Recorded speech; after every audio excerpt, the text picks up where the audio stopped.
What's going on, everyone? Jack here from Half Chrome, and I've been busy building some whoops lately, some tiny whoops, and I really enjoy flying these little things inside. I sponsor a drone racing team at our local high school. We have a lot of fun racing these drones. There are a couple of new boards out there that really make this a pretty awesome experience, and I want to talk about both of these. This one here in my right hand, I use the BetaFPV 5-in-1 all-in-one board. It's pretty awesome. And then over here in my left hand on your right, I used HD0's new board, and I built, a 75 millimeter HD0 whoop. But I didn't stop there. I did a few things that were a little bit unconventional. I took my 65 millimeter HD0 quad and I put it on a slightly bigger frame. You can see here compared next to my Mobula, right? It's basically the same footprint, but my propellers are now larger. I went from 31 millimeter props to 35 millimeter props, and that actually has some pretty awesome advantages. Then instead of building another 65 Pro version, right, I went with a 75 because right now there aren't any HD0 75s that you can just bind and fly. So I wanted to build one of those. But guess what? Why not go just a tiny bit bigger with this 75 Pro frame? And this one's actually rocking 1002 motors. Yeah, 1002. So I did a few different things. I got some of these whoops are flying on 802 motors. I got 702 motors. I got 1002 motors. I even have this one here is rocking, I think these are 1102 motors. So different size whoops, different size motors. There's a lot to talk about here. Okay, so first I want to talk about the advantage of this 65 millimeter Pro frame, where instead of the traditional, right, like this guy, 31 millimeter prop, I'm rocking 35 millimeter props, and that does two things for me. One, I get more power, more thrust. It is a quicker, more powerful drone. And two, I get more flight time. So for example, this guy, this is the original HD0 bind and fly on this all-in-one board, and I was getting like 2.5 minutes of flight time. All I did was transfer this guy over to this Meteor Pro frame. This is a $5 frame. Put on some bigger props, and now I'm getting 3.5 minutes of flight time. So it's faster, it's more powerful, and I get more flight time. A minute. That's substantial in the world of drones, especially when I can pretty much keep that same form factor, or pretty gosh darn close to it. Then after I got an extra minute of flight time, I wanted to see, well, what if I go to a 75 millimeter frame? And I didn't even, so this one I built from scratch. This one was basically just a transfer.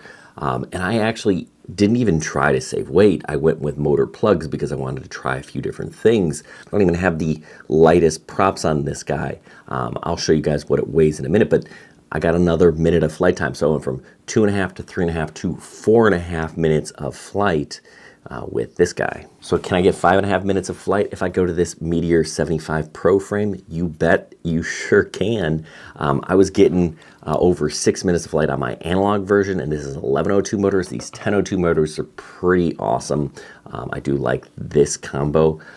Right now I'm having some issues with my camera and OSD and stuff, but that's more of a me problem. I do like building, but I don't like all the headaches that come along with trying to troubleshoot things that aren't quite working. So that's still a work in progress, but I do like this size frame. It is, however, larger. You know, it's not quite the swap that the 65 to 65 Pro was. Going from a 75 to a 75 Pro is definitely a little bigger. It's more like an 80 to be real, but more power, more flight time. And like I said, I run a drone club, so I'm teaching kids how to fly. And this drone here, I put it on a throttle cut and I angle limit it when I'm teaching kids how to fly, because this larger drone just is easier for them. The larger the drone, the more stable it's going to be. So if you are thinking about building a drone right now, you need to consider either the HD0 all-in-one board, actually that's this one, the HD0 all-in-one board, or the BetaFPV all-in-one board. If you're going analog, BetaFPV is the way to go. This is about $50 and it's awesome. You can get a 4-in-1, which I don't know why you would. You need the 5-in-1 with the ELRS receiver.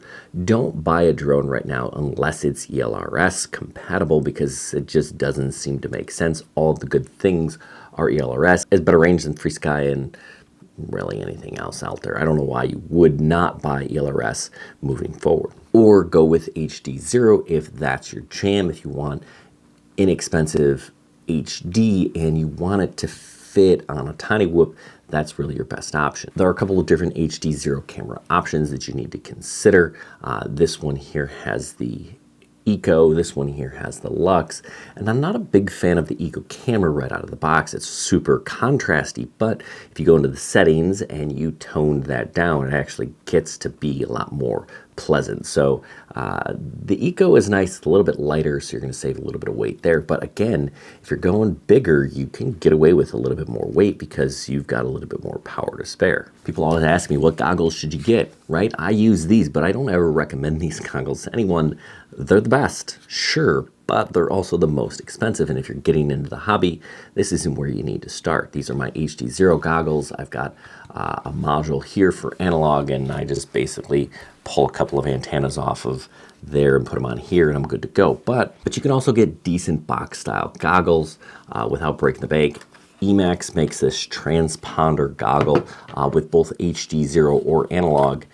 Not in the same unit, but you can get either one. And it comes off and becomes this screen. So I really do like that feature because some people don't like to fly in the goggles, or later if you do upgrade to an expensive pair of goggles, you can use this on the bench. You can use this to give to a spectator. That's really nice. Fat Shark does make really nice expensive goggles, but they also make decent beginner style goggles as well. So something to consider, you know, if you have an opportunity to try on different goggles, do that and figure out which ones work best for you. People also ask me what sort of radio do you use, and I use this. This is the Radio Master Boxer, and it's great. I love the Boxer, but I don't know that I'd, again, recommend this. I think it's good to buy a nice solid radio. And there are a few different versions of this. You don't need the fancy gimbals like I have here, but the Radiomaster Pocket actually is really fantastic.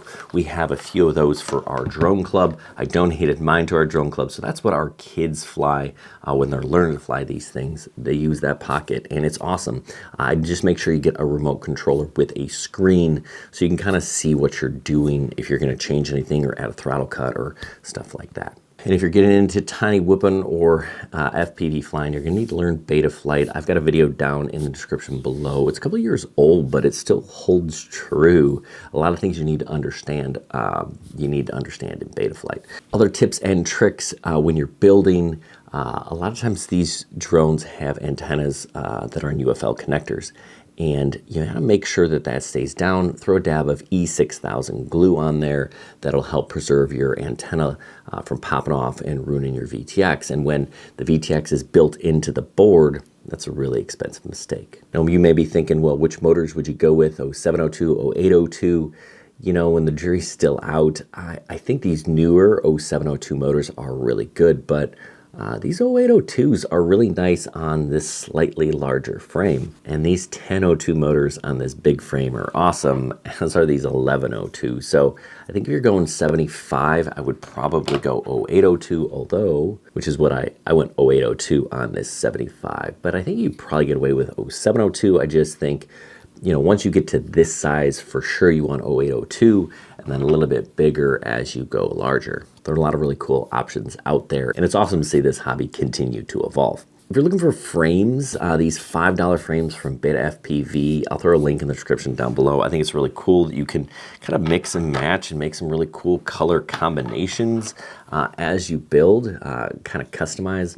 But if you're going to upgrade your frame, make sure you buy some extra props as well, because you're going to need something to push that air. Anyway, I hope this was helpful. Good luck, everyone, and happy flying.